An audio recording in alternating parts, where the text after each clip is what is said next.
Hello, welcome to Take 10 on Tuesdays with the Tennessee Tribune. I'm Sandra Long-Weaver, and I'm the editorial director for the Tennessee Tribune.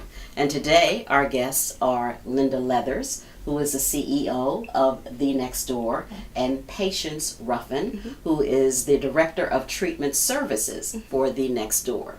So I'm going to start with the question, what is The Next Door? Well, The Next Door is this amazing place. It's a continuum of services for women and their families who are in crisis. Specifically, the crisis is coming from an addiction, a mental health disorder, trauma in their background, and sometimes involvement with the criminal justice community, but not always. Not always, okay. And how long has the Next Door been open?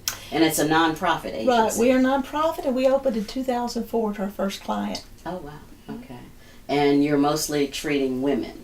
We are. Point. That's who, we're passionate about women and their families and making sure that we can really help the woman be the mother she so desperately desires to be. Okay. And this is National Recovery Month. It is. And there's been a focus lately in Tennessee on opioid addiction and heroin addiction. And unfortunately, Tennessee is number 2 of states following Alabama. With opioid addiction, and so I'm wondering, are you seeing a rise in your patient population? Is it changing the type of addiction that you're seeing?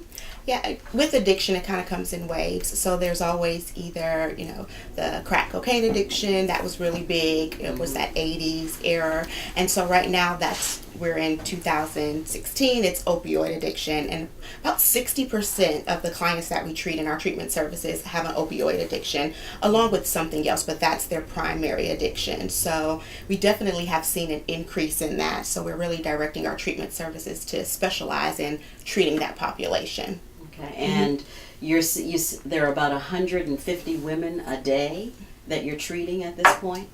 It could range from there. We have affordable housing, so that's for women who are currently not really in treatment services but are getting their life back in order, recommitting to their families and their children, so that's happening. But in-house, we have treatment services that can get inpatient services, about 60 beds, from our medical detox to our residential program. And then we have intensive outpatient and outpatient services that can help women who are going home and coming back and forth practicing new coping skills on how to manage their new life of recovery. So yeah, any day we can have a lot of women on that campus. Our campus is at 402 22nd Avenue North, just right off Charlotte Avenue, which is an amazing place. And we want to be the center. If a woman's in crisis with an addiction, we want her to come. Okay. So the door is open to all women. The door is open, regardless of her ability to pay. Oh, really? She may come out of a homeless situation and be desperate and really wants help, or she may have a trust fund. It's all in between there, because we want to be that place to call. And if we're not the right fit based on her needs, we'll help transition her, or we'll refer her out. But we really believe someplace else. But we really believe that we have right there this unique gift of providing many, many services. And patients said that the women are really, really sick. They're acute because they realize without help from my addiction, my life is falling apart, and I may even die. Medically monitored detox, the acuity of that, the sickness of that is high. And then they step down, just like a hospital. Medically monitored detox, we step down to residential, then we step down to intensive outpatient. All of those services are right there, within walking distance of where we are today. Okay, and it can be free depending on their ability, but insurance sometimes covers some of this if they have insurance. So we welcome 10 Care.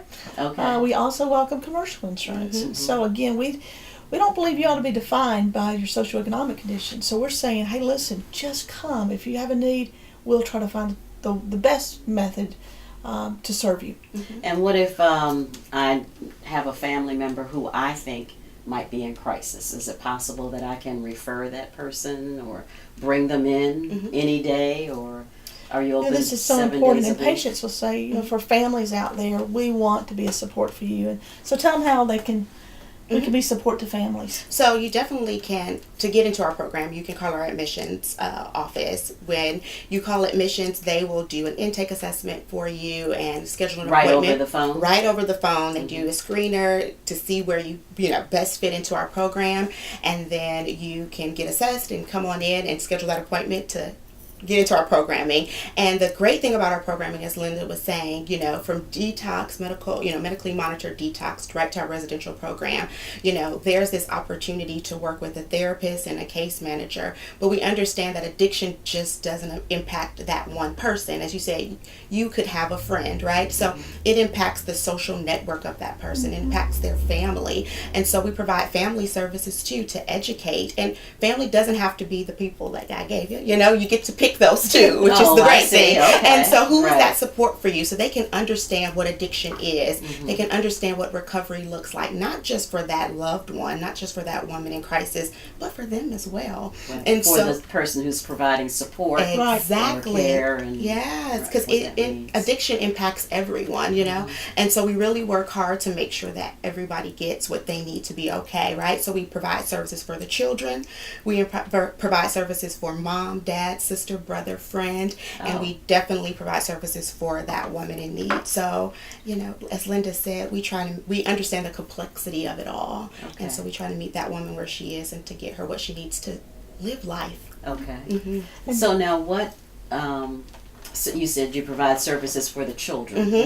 What services are available to children? So and from what ages? All ages? Or? So we have family services. Usually on Thursday evenings is one of our group nights, 6 to 8 p.m. And so that woman who's in our services can invite her loved ones to come in. And so we have a licensed therapist who does treatment services for them. So she'll take the adults, and one therapist works with the adults, and we'll take the children to one of our beautiful family room, and where the children get the opportunity to just understand what's going on with mom, and to deal with whatever feelings and emotions they have. So that's usually Thursday evenings. And then on Sunday during the day, they come in and they get another piece of family education, and we take the children again to the side and really work with them on understanding what's going on with mom, and we talk to them about their feelings, their thoughts, their emotions, so they can be able to freely express their needs, because sometimes they're smart, right? We underestimate them, but they are smart. And they know something is going on. So usually the kids in that group could start anywhere from, we try to stop at age 12 and start usually around 5, because that's when they can. But if they're younger and we feel a need, we can pull them in as well. Okay. You can find out about these services. We talk about call admissions. You can find us online at thenextdoor.org.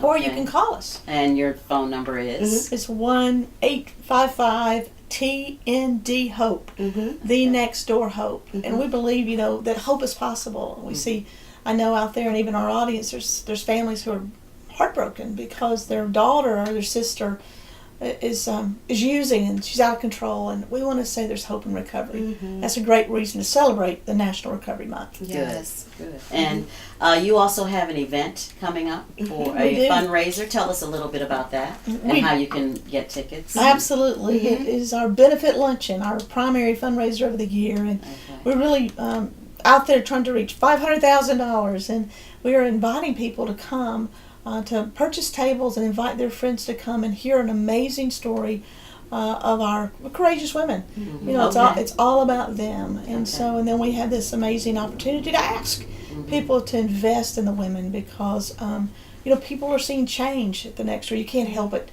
You can feel the momentum, and you can see the changed lives, and people want to be a part of that. So if they would like to come to our event, which is, again, the benefit luncheon on October 11th from 11:30 until 1 at Belmont University. We welcome them. Just have them call us I'll give this number too. You can call the admissions line for this too, and they'll just switch over to our development team. It's 855-TND-HOPE. Okay, very good. All right.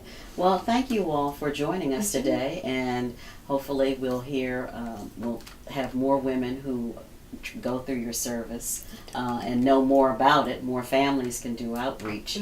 And today our guests have been Linda Leathers, who's CEO of The Next Door, and Patience Ruffin, who is the Director of Treatment Services. If you have a family member who you think needs help, please don't hesitate to call them. Yes. Thank you. Thank you.